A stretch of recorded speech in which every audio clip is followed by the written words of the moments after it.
Hi friends, good morning. Welcome back to our channel. ಎಲ್ಲರೂ ಹೇಗಿದ್ದೀರಾ? ನಾವು ಚೆನ್ನಾಗಿದ್ದೀವಿ. ಸೊ ಇವಾಗ ಆರಾಮಾಗಿದ್ದೀವಿ. ಸ್ವಲ್ಪ ಹುಷಾರೆಲ್ಲ ಆಯಿತು, ಆರಾಮಾದ್ವಿ. ಹಾಗೆಯೇ ನಿನ್ನೆ ಒಂದು ದಿವಾನ್ ಕಾಟ್ ತೊಗೊಂಬಂದ್ವಿ. ಏನಾಗ್ತಿತ್ತು ಅಂತಂದರೆ, ದಿವಾನ್ ಕಾಟ್ ಇರಲಿಲ್ಲ ಅಲ್ವಾ, ಒಂಥರ ಹಾಲಲ್ಲಿ ನೆಮ್ಮದಿಯಾಗಿ ಕುತ್ಕೊಳ್ಳೋಕ್ಕಾಗ್ತಾ ಇರಲಿಲ್ಲ. ಸೊ ಅಲ್ಲಿ ಸ್ವಲ್ಪ ಹಾಳಾಗಿತ್ತು, ಅದೊಂಚೂರು ಕಾಲ ಹತ್ರ ಎಲ್ಲ ಕ್ರ್ಯಾಕ್ ಥರ ಆಗಿತ್ತು ಅಂತೇಳಿ ಕೊಟ್ಬಿಟ್ಟೆ ದಿವಾನ್ ಕಾಟು, ನಮ್ಮದು ಹಳೇದನ್ನು. ಸೊ ದಿವಾನ್ ಕಾಟ್ ಇಲ್ಲದೆ ತುಂಬ ಹಿಂಸೆ ಆಗ್ತಾಯಿತ್ತು. ಹಾಗಾಗಿ ಹೋಗಿ ಒಂದು ಬಾಕ್ಸ್ ದಿವಾನ ತೊಗೊಂಬಂದ್ವಿ.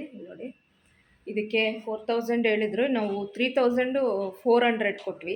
ಇನ್ನು ತೊಗೊಂಬಂದಿದ್ದು ಅದೆಲ್ಲ ಒಂದು 300 ಎಲ್ಲ ಟೋಟಲಿ ಒಂದು ದಿವಾನ್ ಕಟ್ಟು ಮನೆಗೆ ಬರೋ ಅಷ್ಟೊತ್ತಿಗೆ 3700 ಆಯಿತು. ಬಾಕ್ಸ್ ದಿವಾನ. ಬೆಡ್ ತರಲಿಲ್ಲ, ಬೆಡ್ ಇನ್ನೊಂದ್ಸತಿ ತೊಗೊಂಬಂದ್ರೆ ಆಯಿತು ನಿಧಾನಕ್ಕಂತೇಳಿ. ಇದು ಹಳೆ ದಿವಾನ್ ಕಟ್ಟದೆ ಇತ್ತಲ್ವ, ಹಾಸಿಗೆ ಹತ್ತಿದ್ದು, ಅದನ್ನೇ ಹಾಕಿದ್ದೀನಿ ಇಲ್ಲಿ. ಸೊ ಸ್ವಲ್ಪ ಆರಾಮಾಯಿತು ಕುತ್ಕೊಂಡು ಟಿ ವಿ ನೋಡೋಕ್ಕೆ. ತನು ಮೇಯ್ನಾಗಿ ಕುತ್ಕೊಂಡು, ಚಳಿ ಅಲ್ವಾ, ಚೇರ್ ಮೇಲೆ ಕುತ್ಕೊಂಡು ಓದ್ಕೊಳ್ಳೋಕೆ ಹಿಂಸೆ ಆಗ್ತಾಯಿತ್ತು. ಈ ದಿವಾನ ಮೇಲೆ ಕುತ್ಕೊಂಡು ಆರಾಮಾಗಿ ಓದ್ಕೊಳ್ಳೋಕ್ಕೆ ಬರ್ಕೊಳ್ಳೋಕ್ಕೆಲ್ಲ ಆಗುತ್ತೆ. ಇನ್ನು ಈ ಟೇಬಲ್ ಬೇರೆ ಇಲ್ಲಿದೆ, ಅವಳು ಓದ್ಕೊಳ್ಳೋಷ್ಟು ಸ್ಟಡಿ ಟೇಬಲ್ ಇಲ್ಲೇ ಇಟ್ಟಿದೆ. ಇನ್ನು ಕಂಪ್ಯೂಟರ್ ಇಲ್ಲೇ ಇಟ್ಟಿದೆ. ಇವಕ್ಕೆಲ್ಲ ಒಂದು ಬೇರೆ ಪ್ಲೇಸನ್ನು ನೋಡಬೇಕೀಗ, ಎಲ್ಲರೂ ಬೇರೆ ಕಡೆ ಅರೇಂಜ್ ಮಾಡಬೇಕು. ಆ್ಯಕ್ಚುಲಿ ಹಾಲ್ ದೊಡ್ಡದಾಗೇ ಇದೆ. ಈ ಮನೆ ಸಣ್ಣ ಸಣ್ಣ ಸಾಮಾನುಗಳಿಂದ ಒಂಥರ ಇಕ್ಕಟ್ಟದಂಗೆ ಆಗ್ತಾಯಿದೆ. ಸ್ಟಿಚಿಂಗ್ ಮಿಷಿನು ತೆಗೆದು ರೂಮಲ್ಲಿ ಇಡಬೇಕು. ನೋಡಿ, ಎಲ್ಲ ಗಲೀಜಾಗಿದೆ. ಅದಕ್ಕೆ ಇದನ್ನೆಲ್ಲ ರಾತ್ರಿ ತಂದು ಈ ಕಡೆನೆಲ್ಲ ಎಳೆದು ಹಿಂಗೆ ಇಟ್ಬಿಟ್ಟಿದ್ದೀನಿ. ಸೊ ಈ ಬುಕ್ಸ್ಗಳಿಗೆ ಎಲ್ಲ ಕಡೆ ಜೋಡಿಸ್ಬಿಟ್ಟು, ಈ ಕಂಪ್ಯೂಟರ್ ಟೇಬಲ್ಗೆ ಈ ಪ್ಲಗ್ ಕಲೆಕ್ಷನ್ ಇಲ್ಲಿದೆ. ಸೊ ಹಂಗಾಗಿ ಇಲ್ಲೇ ಇಟ್ಟಿದ್ದೆ. ಇವಾಗ ಅವಳಿಗೆ ಜಾಸ್ತಿ ಕಂಪ್ಯೂಟರ್ ಯೂಸ್ ಆಗ್ತಾಯಿಲ್ಲ. ಈಗ ಸದ್ಯಕ್ಕೆ ಈ ಕಂಪ್ಯೂಟರ್ನ ರೂಮಲ್ಲಿ ಇಡೋಣ ಅಂತ ಯೋಚನೆ ಮಾಡ್ತಾಯಿದ್ದೀನಿ. ಅಲ್ಲಿಡೋಣ ಆಪೋಸಿಟಲ್ಲಿ ಡ್ರೆಸ್ಸಿಂಗ್ ಟೇಬಲ್ ಹತ್ರ ಅಂತಂದರೆ, ಅಲ್ಲಿ ಕಿಟಕಿ ಹತ್ರ ಅಲ್ಲಿಗೆ ಪ್ಲಗ್ ಕನೆಕ್ಷನ್ ಇಲ್ಲ, ಇಲ್ಲಾಂದ್ರೆ ಅಲ್ಲಿಗೆ ಇಡೋಣ ಅಂತ ಯೋಚನೆ ಮಾಡ್ತಾಯಿದ್ದೀನಿ. ಸ್ಟಿಚಿಂಗ್ ಮಿಷಿನ್ ತೆಗೆದು ಒಳಗಾಕಿ ಈ ಕಂಪ್ಯೂಟರ್ ಟೇಬಲ್ ಅಲ್ಲಿಟ್ಟು ಏನಾದರೂ ವೈರ್ ಕಲೆಕ್ಷನ್ ಮಾಡಿ ಬೇಕಾದಾಗ ಯೂಸ್ ಮಾಡ್ಕೊಳ್ಳೋ ಥರ ವ್ಯವಸ್ಥೆ ಮಾಡಿಕೊಡ್ಬೇಕು. ಆ ಬಲ್ಪ್ ಇದೆಯಲ್ವಾ, ಸೊ ಅಲ್ಲಿಂದ ಏನಾದರೂ ವೈರ್ ತೊಗೊಳಕ್ಕಾಗುತ್ತಾ ಕನೆಕ್ಷನ್ ಅಂತ ನೋಡಬೇಕು. ಓಕೆ, ಇದೆಲ್ಲ ಕೆಲಸಗಳಿದ್ದಾವೆ. ಇನ್ನು ಅಲ್ಲಿ ರೂಮಲ್ಲಿ ಮೇಯ್ನಾಗಿ ಪ್ರಾಬ್ಲಮ್ಮು ಬಟ್ಟೆಗಳನ್ನ ಜೋಡಿಸ್ಕೊಳ್ಳೋಕ್ಕೆ ಹಿಂಸೆ ಆಗ್ತಿತ್ತು. ಒಂದೇ ಒಂದು ಬೀರು ಇದೆ, ಕಬೋರ್ಡ್ ಇಲ್ದಿರೋದ್ರಿಂದ ಈ ಥರದ ಬಾಕ್ಸ್ ದಿವಾನ ಆದರೆ ಅಟ್ಲೀಸ್ಟು ಒಂದಷ್ಟು ಬಟ್ಟೆಗಳು ಡೈಲಿ ಯೂಸ್ ಮಾಡೋಂಥವನ್ನಾದರೂ ಇದ್ರೊಳಗೆ ಜೋಡಿಸಿ ಇಟ್ಕೋಬೋದು. ಚೆನ್ನಾಗಿದೆ ಇದು. ನಾನು 3 ಡೋರಿನ ತೊಗೊಳ್ಳೋಣ ಅಂತ ಹೊರಟೆ.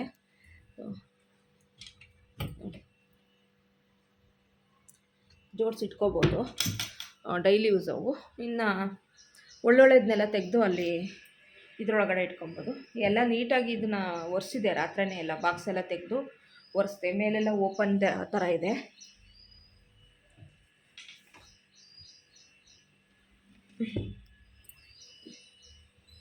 ಇದಿರ್ತದೆ ಈ ಥರ, ಹಿಂಗೆ ಎತ್ಬೋದು.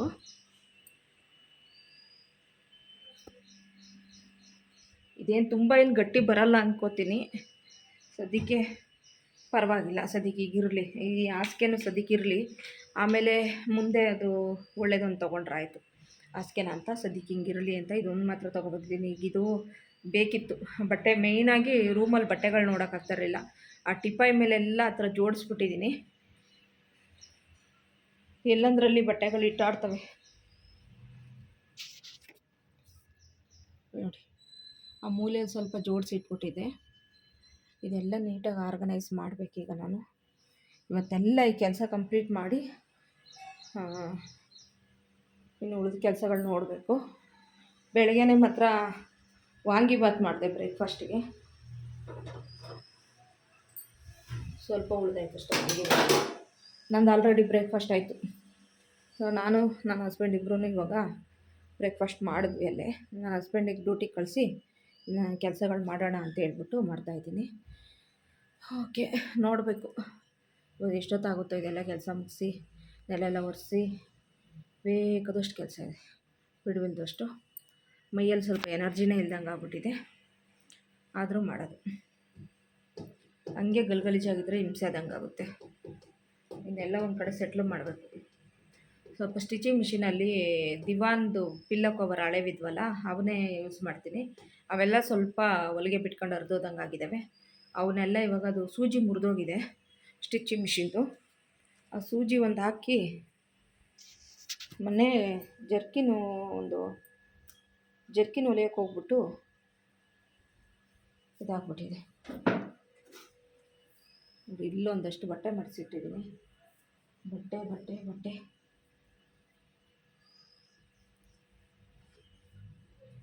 ಸೂಜಿ ಒಂದು ಹಾಕ್ಕೊಂಡು ಒಂದು ದಿವಾನ್ ಕವರ್ದು ಏನಿದೆ ಪಿಲ್ಲೋಗಳದ್ದು ಅದೆಲ್ಲ ಸ್ಟಿಚ್ ಮಾಡಿಬಿಡ್ತೀನಿ.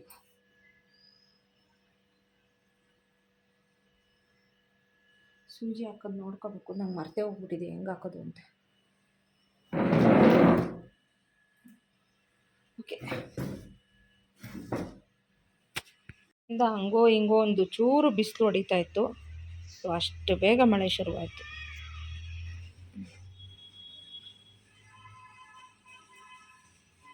ಹಂಗೆ ಸಣ್ಣಕ್ಕೆ ಮಳೆ.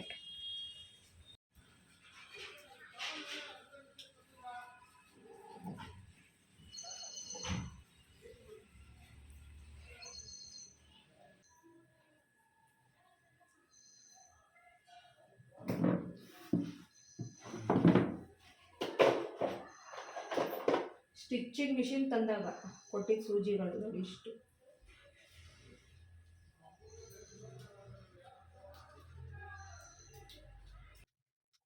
ಈ ಸೂಜಿ ಬಿಚ್ಚಬೇಕಾದ್ರೆ ದೊಡ್ಡ ಸರ್ಕಸ್ ಮಾಡಿದ ಥರ ಆಯಿತು. ತುಂಬ ವರ್ಷದಿಂದ ಅದೇ ಸೂಜಿ ಆ ಮಿಷಿನಲ್ಲಿತ್ತು, ಹಂಗಾಗಿ ಫುಲ್ಲು ಸ್ಟ್ರಕ್ ಆಗಿಬಿಟ್ಟಿತ್ತು. ಈ ಮಿಷಿನ್ ತೊಗೊಂಡಿದ್ರಿಂದ ಏನೋ ಒಂದು 2 ಸತಿ ಸೂಜಿ ಚೇಂಜ್ ಮಾಡಿರ್ಬೋದು ಅಷ್ಟೇ. ನಾನು ಜಾಸ್ತಿ ಏನೂ ಹೊಲ್ದಿಲ್ಲ. ನಾನು ಏನಾದರೂ ಹಿಂಗೆ ಹರಿದಿರೋ ಬಟ್ಟೆಗಳು, ಈ ಥರ ಯಾವುದಾದ್ರೂ ಡ್ರೆಸ್ಗಳು, ಕುರ್ತಾಗೆ ಸ್ಲೀವ್ಸ್ ಅಟ್ಯಾಚ್ ಮಾಡ್ಕೊಳ್ಳೋದಕ್ಕೆ ಅಂತ ಅಷ್ಟೇ ಹೊಲ್ದಿರೋದು. ಬೇರೆ ನಾನು ಇನ್ನೇನು ಕೂಡ ಹೊಲ್ದಿಲ್ಲ. ತನುಗೆ ಮಾತ್ರ ಸ್ಟಾರ್ಟಿಂಗಲ್ಲಿ ಹೊಸ ತಂದಾಗ ಒಂಥರ ಖುಷೀಲಿ ಒಂದು ಲಂಗ ಎಲ್ಲ ಹೊಲ್ದ್ಬಿಟ್ಟಿದ್ದೆ. ನನಗೆ 1-2 ಕುರ್ತಾಗಳನ್ನ ಹೊಲ್ಕೊಂಡಿದ್ದೆ. ಅಷ್ಟು ಬಿಟ್ಬಿಟ್ರೆ ಇನ್ನು ಬರೀ ಸ್ಲೀವ್ಸ್ ಅಟ್ಯಾಚು, ಆಮೇಲೆ ಏನಾದ್ರು ಹೊಲ್ಗೆ ಬಿಟ್ಟಿರೋದು ಹೊಲ್ಕೊಳ್ಳೋದು ಇಷ್ಟನ್ನೇ ಮಾಡಿದ್ದೀನಿ. ಆಮೇಲೆ ಇನ್ನೊಂದು ಏನಂದರೆ, ಈ ಮಿಷಿನ್ ನಿಜವಾಗ್ಲೂ ಸರಿ ಇಲ್ಲ. ಪದೇ ಪದೇ ಹಸ್ಕೊಂತಾನೇ ಇರುತ್ತೆ ದಾರ. ಪದೇ ಪದೇ ಸೂಜಿ ಕೊಣ್ಸೋದು ಆ ಥರ ಹಿಂಸೆ ಅನಿಸ್ತಾ ಇರುತ್ತೆ. ಆಮೇಲೆ ಒಂದೇ ಸತಿ ಸ್ಟ್ರಕ್ಕಾಗಿ ಹಂಗೆ ಹಿಡ್ಕೊಂಬಿಡುತ್ತೆ, ಅಂದರೆ ಸೂಜಿನೇ ಮೂವ್ ಆಗೋಲ್ಲ, ಹಂಗೆ ಹಿಡ್ಕೊಬಿಡುತ್ತೆ, ಆ ರೀತಿ ಆಗುತ್ತೆ. ಒಂದೊಂದು ಸತಿ ನೋಡಿದ್ರೆ ನೀಟಾಗಿ ಹೊಲಿಯುತ್ತೆ, ಆ ಥರ ಆಗುತ್ತೆ, ಹಂಗಾಗಿ ಹಿಂಸೆ ಆದಂಗೆ ಆಗುತ್ತೆ. ಸೊ ಈ ಸೂಜಿ ಹಾಕೋದಕ್ಕಂತೂ ಒಂದು 10 ನಿಮಿಷ ಸರ್ಕಸ್ ಮಾಡಿದೆ. ಕೊನೆಗೆ ಹೆಂಗೋ ಬಿಚ್ಚಿಬಿಟ್ಟು ಸೂಜಿ ಎಲ್ಲ ಹಾಕಿ ಇವಾಗ ದಾರ ಎಲ್ಲ ಕೊಂಡ್ಸಾಯ್ತು. ಇನ್ನು ಹೊಲಿಯೋದಕ್ಕೆ ಈಗ ಶುರು ಮಾಡ್ತಾಯಿದ್ದೀನಿ.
ಎಲ್ಲ ಪಿಲ್ಲೋ ಕವರ್ಗಳಿಗೂ ಕೂಡ ಸ್ಟಿಚ್ ಹಾಕಿದ್ದಾಯಿತು. ಸ್ಟಿಚ್ ಹಾಕಿ ಆದಮೇಲೆ ದಿವಾನ್ ಕಾಟ್ ಎಲ್ಲ ಈ ಕಡೆ ಸೈಡಿಗೆ ತಳ್ಳಿಬಿಟ್ಟು, ಅದಾದಮೇಲೆ ತನ್ನದು ಸ್ಟಡಿ ಟೇಬಲ್ಲು ಮತ್ತು ಕಂಪ್ಯೂಟರು ಎಲ್ಲದನ್ನೂ ಒಂದು ಸೈಡ್ ತಳ್ಳಿ, ಸ್ಟಡಿ ಟೇಬಲ್ನೆಲ್ಲ ಕ್ಲೀನ್ ಮಾಡಿ, ಹಾಗೆ ಅದ್ರ ಮೇಲೆ ಒಂದು ಇದಿತ್ತು, ಒಂದು ಮ್ಯಾಟ್ ಥರದ್ದಿತ್ತು, ಅದನ್ನು ಹಾಕಿದ್ದೀನಿ.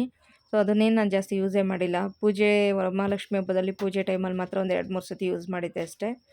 ಸೊ ಹಂಗಾಗಿ ಅದೇ ಮ್ಯಾಟರ್ನೆಲ್ಲ ವಾಶ್ ಮಾಡಿಟ್ಟಿದ್ದೆ. ಅದ್ರ ಮೇಲೆ ಹಾಕೋಣ, ಚೆನ್ನಾಗಿ ಕಾಣುತ್ತೆ ಅಂತ ಅನ್ನಿಸ್ತು. ಸುಮ್ಮನೆ ಹಾಗೆ ಇಟ್ಬಿಟ್ಟಿದ್ನಲ್ಲ, ಇದ್ರ ಮೇಲಾದರೂ ಯೂಸ್ ಆಗಲಿ ಅಂತೇಳಿ ಅದ್ರ ಮೇಲೆ ಹಾಕಿ ಇವಾಗ ಬುಕ್ಸ್ಗಳನ್ನೆಲ್ಲ ಜೋಡಿಸ್ತಾ ಇದ್ದೀನಿ. ಇನ್ನು ಬಟ್ಟೆಗಳನ್ನ ಕೂಡ ಈ ಬಾಕ್ಸ್ ದಿವಾನ ಒಳಗಡೆ ಜೋಡಿಸ್ದೆ. ಡೈಲಿ ಯೂಸ್ ಮಾಡೋ ಬಟ್ಟೆಗಳು ಅಷ್ಟು ಕೂಡ ಇಡಿಸ್ತು, ಆರಾಮಾಗಿ ಇಡಿಸುತ್ತೆ. ಇನ್ನೂ ಕೂಡ ಸ್ವಲ್ಪ ಜಾಗನೇ ಉಳಿದಿದೆ.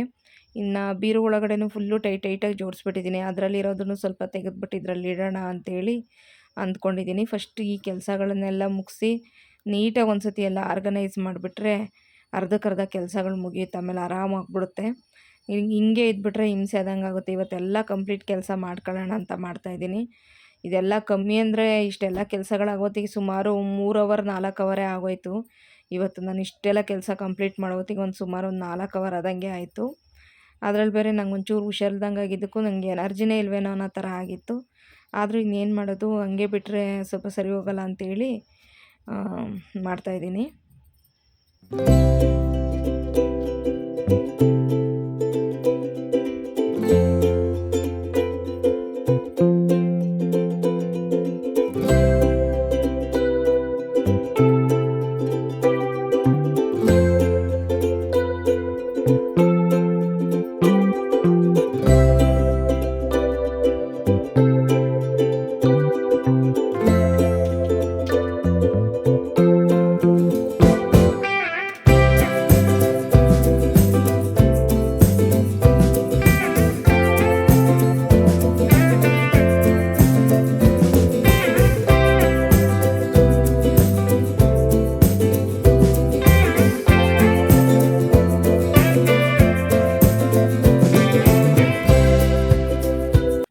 ಈ ದಿವಾನ್ ಪಿಲ್ಲೋಗಳೆಲ್ಲ ಹಳೇದೇನೆ, ನೀವು ನೋಡಿರ್ತೀರ ಸಾಮಾನ್ಯ.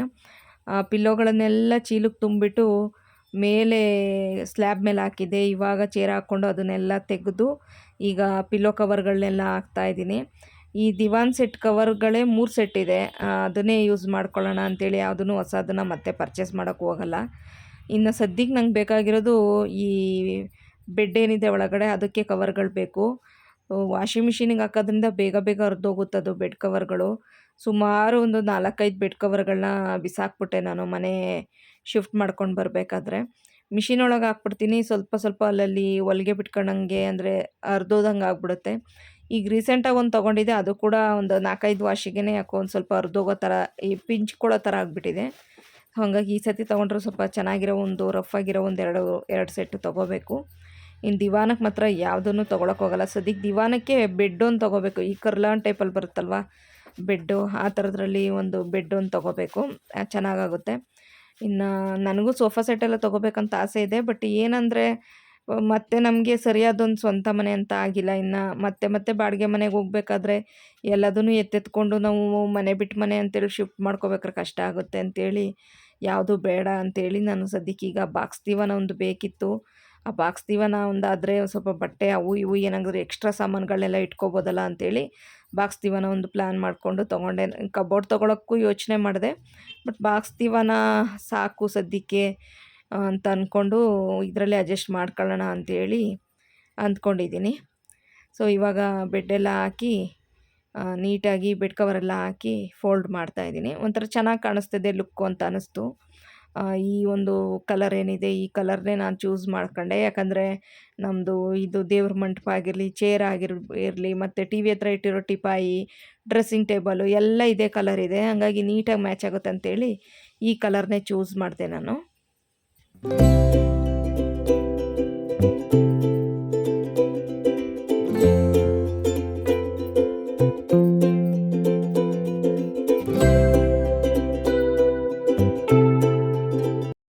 ಸೊ ಎಲ್ಲ ಜೋಡಿಸಿ ಗುಡಿಸಿ ಒರೆಸಿ ಎಲ್ಲ ಕೆಲಸ ಕಂಪ್ಲೀಟ್ ಮಾಡಿದೆ. ಸೊ ನೋಡಿ ಈ ಥರ ಜೋಡಿಸಿದ್ದೀನಿ. ಈ ಕಡೆಯಿಂದ ಹಿಂಗೆ ಕಾಣಿಸ್ತದೆ ಲುಕ್ಕು.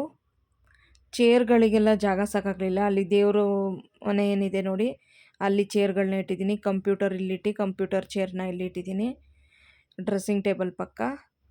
ಸೊ ಇವಾಗ ಈ ಥರ ಕಾಣಿಸ್ತದೆ ಲುಕ್ಕು. ಈ ಟೇಬಲ್, ಸ್ಟಡಿ ಟೇಬಲ್ ಸ್ವಲ್ಪ ಸೆಂಟ್ರಿಗೆ ಆದಂಗೆ ಆಯಿತು. ಮತ್ತು ಟಿಪಾಯಿ ಒಂದು ಹಿಂಗೆ ಇಟ್ಟಿದ್ದೀನಿ. ಸದ್ಯಕ್ಕೆ ಇರಲಿ, ತನು ಓದೋದಕ್ಕೆ ಅನುಕೂಲ ಆದರೆ ಸಾಕು. ಲುಕ್ಕು ಗಿಕ್ಕು ಎಲ್ಲ ಆಮೇಲೆ ಇರಲಿ, ಅವಳಿಗೆ ಹೆಂಗೆ ಅನುಕೂಲ ಆಗುತ್ತೆ ಆ ಥರ ಆದರೆ ಸಾಕು. ಇನ್ನು ಸ್ಟಡಿ ಟೇಬಲ್ ಎಲ್ಲ ತೆಗಿಯೋಕ್ಕಾಗಲ್ಲ. ಸಾಯಂಕಾಲ ನೋಡಿ ಇವಾಗ 4:15 ಆಗಿದೆ. ಇನ್ನು ಸ್ನಾನ ಎಲ್ಲ ಮುಗಿಸಿ ದೇವ್ರ ಪೂಜೆ ಸಾಮಾನೆಲ್ಲ ತೊಳೆದು ಪೂಜೆ ಕೂಡ ಮಾಡ್ತಾಯಿದ್ದೀನಿ ಈಗ. ಇವತ್ತು ದೇವ್ರ ಪೂಜೆಗೆ ಅಮ್ಮ ಮನೆ ಹೂವನ್ನೇ ಯೂಸ್ ಮಾಡ್ಕೊಂಡಿದ್ದೀನಿ. ಅಮ್ಮ ಸ್ವಲ್ಪ ಡೈಲಿ ಹೂವು, ಸೇವಂತಿಗೆ ಹೂವು, ಹಾಗೆ ಗುಲಾಬಿ, ಪಿಂಕ್ ಕಲರು, ರೆಡ್ಡು ಮತ್ತು ವೈಟ್ ಕಲರು ಎಲ್ಲ ಕೊಟ್ಟು ಕಳಿಸಿದ್ರು. ಅದನ್ನೇ ಈಗ ಹಚ್ತಾಯಿದ್ದೀನಿ. ಸೇವಂತಿಗೆ ಮಾತ್ರ ಸ್ವಲ್ಪ ಒಂದು ಮೊಳದಷ್ಟು ನಮ್ಮ ಮನೇಲಿತ್ತು, ಅದನ್ನು ಕಳ್ಸಕ್ಕೆ ಹಾಕಿ, ಹಾಗೆಯೇ ಈ ದಳಗಳೆಲ್ಲ ಸ್ವಲ್ಪ ಉದುರಿತ್ತು, ಆ ದಳಗಳನ್ನೆಲ್ಲ ದೀಪದ ಸುತ್ತ ಹಂಗೆ ಜೋಡಿಸ್ಬಿಟ್ಟಿದ್ದೀನಿ, ಡೆಕೋರೇಷನ್ ಮಾಡಿಬಿಟ್ಟಿದ್ದೀನಿ ಇವತ್ತು. ಸೊ ಹೂವೆಲ್ಲ ಜಾಸ್ತಿ ಮುಡಿಸ್ಬಿಟ್ಟು ಪೂಜೆ ಮಾಡಿದ್ದು ಒಂಥರ ಖುಷಿ ಆಗ್ತಾಯಿತ್ತು ನನಗೆ ಇವತ್ತು. ಹಾಗೆಯೇ ಇನ್ನು ತುಳಸಿ ಕಟ್ಟೆ ಹತ್ರನೂ ದೀಪ ಹಚ್ಚೋಣ ಅಂತೇಳಿ ಹಚ್ತಾಯಿದ್ದೀನಿ. ನಮ್ಮ ಮನೆಯಲ್ಲಿ ಯಾವತ್ತು ಹೂಗಳು ಬಿಡುತ್ತೋ ಅಂತ ಕಾಯ್ತಾಯಿದ್ದೀನಿ. ಸುಮಾರು ಸೇವಂತಿಗೆ ಕಲರ್ದೆಲ್ಲ ತಂದು ನಮ್ಮಮ್ಮ ನೆಟ್ಟಿದ್ದಾರೆ. ಹಾಗೆಯೇ ವಿಳೆದೆಲೆ ಗಿಡ ಕೂಡ ತಂದಿದ್ದಾರೆ. ಅದಕ್ಕೊಂದು ಪಾಟ್ ಎಲ್ಲ ಬೇಕು. ಒಂದು ಪಾಟ್ ತೊಗೊಂಬಂದ್ಬಿಟ್ಟು ಆ ವಿಳೆದೆಲೆ ಗಿಡ ಹಾಕಬೇಕು. ಕವರಲ್ಲಿ ಹಾಕಿ ಹಾಗೆ ತಂದು ಕೊಟ್ಟಿದ್ದಾರೆ. ನಾನು ನೆಕ್ಸ್ಟ್ ವಿಡಿಯೋದಲ್ಲಿ ತೋರಿಸ್ತೀನಿ. ಚೆನ್ನಾಗಿ ಚಿಗುರಿದೆ ಅದು. ಸೊ ನಂಗೆ ಮುಖ್ಯವಾಗಿ ವಿಳೆದೆಲೆ ಬೆಳೆಸ್ಬೇಕು ಅಂತ ಆಸೆ ಇತ್ತು. ಈ ತುಳಸಿ ಕಟ್ಟೆ ಪಕ್ಕನೇ ತಂದು ಒಂದು ಒಳ್ಳೆ ಪಾಟ್ ತಂದುಬಿಟ್ಟು, ದೊಡ್ಡ ಪಾಟ್ ತಂದುಬಿಟ್ಟು ಹಾಕೋಣ ಅಂತ ಅಂದ್ಕೊಂಡಿದ್ದೀನಿ. ಸೊ ಹಾಗೆ ಈಗ ದೀಪ ಕೂಡ ಹಚ್ಚಿ ಆಯಿತು. ಇನ್ನು ದೇವ್ರ ಪೂಜೆ ಒಂದು ಮುಗಿಸಿ, ಇನ್ನು ತನುಗೇನಾದರೂ ಸ್ನ್ಯಾಕ್ಸ್ ಥರ ಏನಾದರೂ ಸಾಯಂಕಾಲಕ್ಕೆ ಮಾಡೋಣ ಅಂತ ಯೋಚನೆ ಮಾಡಿದೆ. ಸೊ ಅವಳಿಗೆ ಸ್ವಲ್ಪ ಮೆಂತ್ಯ ಮುದ್ದೆ ಏನಾದರೂ ಮಾಡಿಕೊಡೋಣ ಅಂಥೇಳಿ ಅಂದ್ಕೊಂಡಿದ್ದೀನಿ ಇವತ್ತು.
ಈಗ ಮೆಂತ್ಯ ಮುದ್ದೆ ಮಾಡೋಣ ಅಂತೇಳಿ ಅಡುಗೆ ಮನೆಗೆ ಬಂದಿದ್ದೀನಿ. ಮೆಂತ್ಯ ಮುದ್ದೆ ಮಾಡೋದಕ್ಕೆ ಸ್ವಲ್ಪ ಬೆಲ್ಲ ತೊಗೊಂಡು, ಇವಾಗ ಬೆಲ್ಲ ಸ್ವಲ್ಪ ಕುಟ್ಕೊಂಡು ಆ ಬೆಲ್ಲನ ಇವಾಗ ಪಾತ್ರೆಗೆ ಹಾಕ್ಕೋತಾ ಇದ್ದೀನಿ. ಸೊ ನಾನು ಸಿಹಿ ಮುದ್ದೆ ಮಾಡೋದು ಮೆಂತ್ಯ ಮುದ್ದೆನ ಬೆಲ್ಲದಲ್ಲಿ ಹಾಕ್ಕೊಂಡು ಮಾಡ್ಕೊಬೋದು, ಅಥವಾ ಖಾಲಿ ಹಂಗೆ ಮೆಂತ್ಯ ಮುದ್ದೆ ಮಾಡಿಕೊಂಡು ಸಾಂಬಾರು ಜೊತೆ ಕೂಡ ತಿನ್ಬೋದು. ಮೆಂತ್ಯ ಮುದ್ದೆ ಅಂತೂ ತುಂಬಾ ಆರೋಗ್ಯಕ್ಕೆ ಒಳ್ಳೆಯದು. ಅದರಲ್ಲೂ ಚಿಕ್ಕ ಚಿಕ್ಕ ಮಕ್ಕಳಿಗೆ ಮಾಡಿಕೊಟ್ರೆ ತುಂಬಾ ಒಳ್ಳೆಯದು. ದೇಹ ಕೂಡ ತಂಪಾಗಿರುತ್ತೆ, ಒಳ್ಳೆ ಪೌಷ್ಟಿಕಾಂಶ ಸಿಗುತ್ತೆ.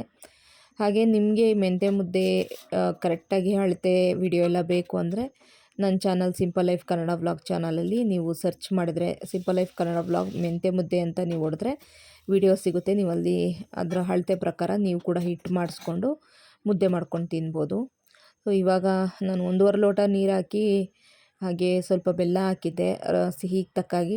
ಬೆಲ್ಲ ಎಲ್ಲ ಕರಗಿದ ಮೇಲೆ ಸ್ವಲ್ಪ ಸೋಸ್ಕೊಂಡೆ. ಸ್ವಲ್ಪ ಕಲ್ಲುಗಳು, ಮಣ್ಣು, ಕಸ ಥರ ಎಲ್ಲ ಇರುತ್ತೆ, ಹಂಗಾಗಿ ಸೋಸ್ಕೊಂಡು ಮತ್ತು ಅದೇ ಬಾಣಲಿಗೆ ಹಾಕಿ ಆ ಬೆಲ್ಲದ ನೀರೆಲ್ಲ ಚೆನ್ನಾಗಿ ಕುದ್ದಾದಮೇಲೆ 1 ಲೋಟದಷ್ಟು ಹಿಟ್ಟು ಹಾಕಿ ಚೆನ್ನಾಗಿ ತಿರುಗಿಸ್ತಾ ಇದ್ದೀನಿ. ಮೆಂತ್ಯ ಮುದ್ದೆ ಸ್ವಲ್ಪ ಕಲರು ಬ್ಲ್ಯಾಕ್ ಕಲರ್ ಥರ ಕಾಣಿಸ್ತಿದೆ ನಿಮಗೆ. ಆ ಮೆಂತ್ಯ ಮುದ್ದೆ ಹಿಟ್ಟಿಗೆ ನಾನು ರಾಗಿ ಹಾಕ್ಸಿ ಮಾಡಿಸಿರಲಿಲ್ಲ, ಹಂಗಾಗಿ ಸ್ವಲ್ಪ ರಾಗಿ ಹಿಟ್ಟನ್ನು ಕೂಡ ಆ ಮೆಂತ್ಯ ಮುದ್ದೆ ಹಿಟ್ಟಿಗೆ ಮಿಕ್ಸ್ ಮಾಡಿದ್ರಿಂದ ಒಂಚೂರು ಕಲರ್ ಚೇಂಜ್ ಆಗಿದೆ. ರಾಗಿಯನ್ನು ಕೂಡ ಸೇರಿಸಿ ಮಾಡಿಸಿದ್ರೆ ನಮಗೆ ಮುದ್ದೆ ಇನ್ನೂ ಪೌಷ್ಟಿಕಾಂಶ ಜಾಸ್ತಿ ಸಿಗುತ್ತೆ. ಮಕ್ಕಳೆಲ್ಲ ರಾಗಿ ಮುದ್ದೆ ಎಲ್ಲ ತಿನ್ನಲ್ಲ ಅಂತಂದರೆ ಈ ರೀತಿ ಮೆಂತ್ಯ ಮುದ್ದೆ ಹಿಟ್ಟಲ್ಲಿ ಸ್ವಲ್ಪ ರಾಗಿ ಕೂಡ ಹಾಕಿ ಮಾಡಿಸ್ಬೋದು. ಮೆಂತೆ, ರಾಗಿ, ಜವಿ ಗೋಧಿ, ಮಾಮೂಲಿ ಗೋಧಿ, ಅಕ್ಕಿ ಮತ್ತು ಉದ್ದಿನಕಾಳು ಎಲ್ಲ ಹಾಕೋದ್ರಿಂದ ತುಂಬಾ ಆರೋಗ್ಯಕ್ಕೆ ಒಳ್ಳೆಯದು. ಆವಾಗವಾಗ ವಾರದಲ್ಲಿ 1-2 ಸತಿ ಚಿಕ್ಕ ಮಕ್ಕಳಿದ್ರೆ ಚಿಕ್ಕ ಮಕ್ಕಳಿಗೂ ಮಾಡಿಕೊಡ್ಬೋದು. ಮತ್ತು ಋತುಮತಿ ಆದಂಥ ಹೆಣ್ಣುಮಕ್ಕಳಿಗೆ ರೆಗ್ಯುಲರಾಗಿ ಮೆಂತ್ಯ ಮುದ್ದೆ ಕೊಟ್ಟರೆ ಅವ್ರ ದೇಹ ಕೂಡ ತಂಪಾಗಿರುತ್ತೆ ಮತ್ತು ಚೆನ್ನಾಗಿ ಆಗ್ತಾರೆ, ಸ್ಟ್ರಾಂಗಾಗಿ ಆಗ್ತಾರೆ ಸ್ವಲ್ಪ. ಹಾಗಾಗಿ ನಮ್ಮ ಸೈಡೆಲ್ಲ ಈ ಮೆಂತ್ಯ ಮುದ್ದೆ ಎಲ್ಲ ಜಾಸ್ತಿ ಮಾಡ್ತಾರೆ. ಕೆಲವು ಕಡೆ ಎಲ್ಲ ಮೆಂತ್ಯ ಮುದ್ದೆ ಅಂದರೆ ಗೊತ್ತಿರಲ್ಲ ಅನಿಸುತ್ತೆ, ಬಟ್ ನಮ್ಮ ಸೈಡಲ್ಲೆಲ್ಲ ಮೆಂತ್ಯ ಮುದ್ದೆ ಒಳ್ಳೆಯದು. ಇನ್ನು ವಯಸ್ಸಾದವರು ಕೂಡ ವಾರದಲ್ಲಿ 1-2-3 ಸತಿ ಮಾಡ್ಕೊಂಡು ತಿಂದರೆ ಅವ್ರಿಗೂ ಕೂಡ ಚೆನ್ನಾಗಿ ಶಕ್ತಿ ಬರುತ್ತೆ. ಶುಗರ್ ಪೇಷಂಟ್ಗಳು ಕೂಡ ಮಾಡ್ಕೊಬೋದು. ಆದರೆ ಸಕ್ಕರೆ ಬೆಲ್ಲ ಏನೂ ಹಾಕ್ಕೊಳ್ದೆ ಮಾಮೂಲಿ ಮುದ್ದೆ ಮಾಡ್ಕೊಂಡು ಸಾಂಬಾರು ಜೊತೆ ಕೂಡ ತಿನ್ಬೋದು. ಹಾಗೆ ಈಗ ಮುದ್ದೆ ಕೂಡ ರೆಡಿ ಆಯಿತು. ಮುದ್ದೆ ಸ್ವಲ್ಪ 1.5 ಲೋಟ ನೀರಿಗೆ 1 ಲೋಟದಷ್ಟು ಹಿಟ್ಟು ಹಾಕ್ಕೋಬೇಕು, ಆವಾಗ ಮುದ್ದೆ ಕರೆಕ್ಟ್ ಆಗುತ್ತೆ. ಇನ್ನೊಂದು ಚೂರು ಹಿಟ್ಟು ಜಾಸ್ತಿ ಆದಂಗೆ ಆಯಿತು. ನಾನು ಹಂಗೇ ಕಣ್ಣಳ್ತಲೇ ಮಾಡೋದ್ರಿಂದ ಸ್ವಲ್ಪ ಹಿಟ್ಟು ಗಟ್ಟಿಯಾದಂಗೆ ಆಯಿತು. ಮತ್ತು ಸ್ವಲ್ಪ ಬೇಯಿಸ್ಬೇಕಾದ್ರೆ ಒಂಚೂರು ನೀರು ಹಾಕಿ ಒಂದು 4-5 ನಿಮಿಷ ಸಣ್ಣ ಉರಿಯಲ್ಲಿ ಬೇಯಿಸ್ಕೊಬಿಟ್ರೆ, ಅಂದರೆ ತಿರುವಿ ಆದಮೇಲೆ ಒಂದು ಸ್ವಲ್ಪ ನೀರು ಹಾಕಿ ಒಂದು 4-5 ನಿಮಿಷ ಸಣ್ಣ ಉರಿಯಲ್ಲಿ ಬೇಯಿಸ್ಕೊಂಬಿಟ್ರೆ ಮುದ್ದೆ ಕೂಡ ತುಂಬ ಚೆನ್ನಾಗಿ ಆಗುತ್ತೆ. ತುಪ್ಪ ಜೊತೆಗೆ ತಿನ್ನೋದಕ್ಕೆ ತುಂಬ ಚೆನ್ನಾಗಿರುತ್ತೆ. ನಮಗಂತೂ ಮೆಂತ್ಯ ಮುದ್ದೆ ಫೇವ್ರೆಟು. ಸೊ ಈಗ ಮೆಂತ್ಯ ಮುದ್ದೆ ಕೂಡ ರೆಡಿ ಆಯಿತು. ಇನ್ನು ತನೂ ಸ್ಕೂಲಿಂದ ಕಾಲೇಜಿಂದ ಬಂದಮೇಲೆ ಅವಳಿಗೂ ಸ್ವಲ್ಪ ಸುಸ್ತಾದಂಗೆ ಆಗಿರುತ್ತೆ, ಏನಾದರೂ ತಿನ್ನಬೇಕು ಅನಿಸ್ತಾ ಇರುತ್ತಲ್ವ, ಹಂಗಾಗಿ ಬಿಸಿ ಬಿಸಿ ಮುದ್ದೆನ ಮಾಡಿಕೊಟ್ಟೆ. ಅವಳಿಗೆ ನಿಜ ಹೇಳ್ಬೇಕಂದ್ರೆ ಮೆಂತ್ಯ ಮುದ್ದೆ ಎಲ್ಲ ಇಷ್ಟನೇ ಆಗಲ್ಲ, ಬಟ್ ನಾನು ಬಲವಂತವಾಗಿ ತಿನ್ನು ಅಂತೇಳಿ ಒಂದು ಸಣ್ಣದಾಗಾದರೂ ಆಗಲಿ ಒಂದು ಮುದ್ದೆ ತಿನ್ನಿಸೋಣ ಅಂತೇಳಿ ತಿನ್ನಿಸ್ತೀನಿ ಅವಳಿಗೆ. ಈ ಥರ ಸಾಯಂಕಾಲ ಟೈಮಲ್ಲಿ ಮಾಡಿಕೊಡ್ತೀನಿ. ಇನ್ನು ಬೆಳಗ್ಗೆ ಕಾಲೇಜಿಗೆ ಹೋಗೋ ಟೈಮಲ್ಲಿ ಮಾಡೋಕ್ಕಾಗಲ್ಲ, ಇಲ್ಲ ಭಾನುವಾರ ಟೈಮಲ್ಲಿ ಮಾಡ್ತೀನಿ. ಈ ನಡುವೆ ಅಂತೂ ಮಾಡೇ ಇರಲಿಲ್ಲ, ಹಂಗಾಗಿ ಇವತ್ತು ಮಾಡಿದೆ.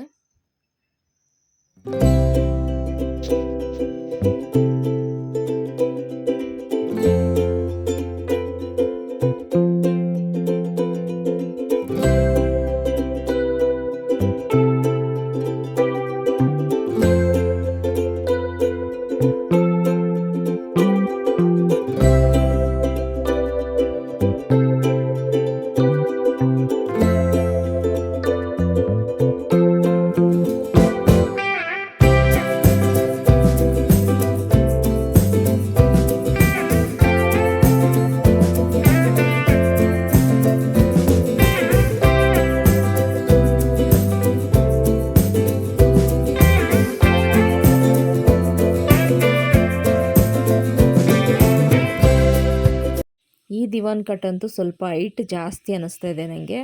ಮುಂಚೆ ಇದ್ದಿದ್ದ ದಿವಾನ್ ಕಟ್ ಅಂತೂ ಕುಳ್ಳ ಇತ್ತು, ಟಿಪಾಯ್ ಮೇಲೆ ಇಟ್ಕೊಂಡು ತಿನ್ನೋದಕ್ಕೆಲ್ಲ ಕರೆಕ್ಟಾಗಿತ್ತು. ಇದು ಸ್ವಲ್ಪ ಹೈಟ್ ಜಾಸ್ತಿ ಆಯಿತು. ಇನ್ನು ಬೆಡ್ಗಿಟ್ ತಂದು ಹಾಕಿದ್ರೆ ಇನ್ನೂ ಹೈಟ್ ಆಗಿಬಿಡುತ್ತೆ ಅನಿಸುತ್ತೆ. ಸೊ ಹಾಗೆ ತುಂಬ ಚಳಿ ಹೊಡಿತಾ ಇತ್ತು. ತನೂ ಇವಾಗ ಜಾಕೆಟ್ ಹಾಕ್ಕೊಂಡು ಬರ್ತೀನಿ ಅಂತ ಹೇಳ್ಬಿಟ್ಟು ಹೋಗಿದ್ದಾಳೆ. ನಾನು ಬಿಸಿ ತಣ್ಣಾಗ್ಬಿಟ್ರೆ ಮುದ್ದೆ ತಿನ್ನೋಕ್ಕಾಗಲ್ಲ, ಬಂದು ತಿನ್ನು ಅಂತ ಇದ್ದೀನಿ. ಸೊ ಅವಳು ಬೇಜಾರು ಮಾಡಿಕೊಂಡು ಮುದ್ದೆ ಯಾರು ತಿಂತಾರೆ ಅನ್ನೋ ಥರ ಕೈ ತೊಳ್ಕೊಂಡು ಇವಾಗ ನಿಧಾನಕ್ಕೆ ಬಂದು ತಿಂತಾಯಿದ್ದಾಳೆ. ಸೊ ಇನ್ನು ನಾನು ರಾತ್ರಿಗೆ ಅಡುಗೆ ಕೆಲಸ ಎಲ್ಲ ಬಾಕಿ ಇದೆ. ಇನ್ನು ರಾತ್ರಿಗೆ ಸೀಮೆ ಬದನೆಕಾಯಿ ಎಲ್ಲ ಇದೆ, ಬೀನ್ಸ್ ಎಲ್ಲ ಇದೆ. ಎಣ್ಣೆ ಬದನೆಕಾಯಿ ಸಾಂಬಾರು ಏನಾದರೂ ಮಾಡೋಣ ಅಂತ ಯೋಚನೆ ಮಾಡ್ತಾಯಿದ್ದೀನಿ. ಇನ್ನು ನಮ್ಮಮ್ಮ ಇದು ಬೇರೆ ಕೊಟ್ಟು ಕಳಿಸ್ಬಿಟ್ಟಿದ್ದಾರೆ, ಚೇಣಿಕಾಯಿ. ಅಂದರೆ ಸಿಹಿ ಕುಂಬಳಕಾಯಿ ಬೇರೆ ಮತ್ತೆ ಕೊಟ್ಟು ಕಳಿಸಿದ್ದಾರೆ. ಈಗ ಅದರಲ್ಲೂ ಏನಾದರೂ ಪಲ್ಯ ಗಿಲ್ಯ ಏನಾದರೂ ಮಾಡಬೇಕು, ನಾಳೆ ಮಾಡ್ತೀನಿ ಅದನ್ನು. ಸೊ ಸದ್ಯಕ್ಕೆ ಇವತ್ತಿನ ವ್ಲಾಗ್ ಅಂತೂ ಇಲ್ಲಿಗೆ ಎಂಡ್ ಮಾಡಿಬಿಡ್ತೀನಿ. ಇವತ್ತಿನ ವ್ಲಾಗ್ ನಿಮಗೆ ಇಷ್ಟ ಆಗಿದೆ ಅಂತಲೇ ಭಾವಿಸ್ತೀನಿ. ಇಷ್ಟ ಆಗಿದ್ದರೆ ಪ್ಲೀಸ್ ಲೈಕ್ ಮಾಡಿ. ಹಾಗೆ ನನ್ನ ಚಾನಲ್ನ ಫಸ್ಟ್ ಟೈಮ್ ಯಾರೆಲ್ಲ ನೋಡ್ತಾ ಇದ್ದೀರಾ ಪ್ಲೀಸ್ ಸಬ್ಸ್ಕ್ರೈಬ್ ಮಾಡ್ಕೊಳ್ಳಿ. ಮತ್ತೆ ಮುಂದಿನ ವ್ಲಾಗಲ್ಲಿ ಸಿಗ್ತೀನಿ. Thank you for watching. Bye, good night.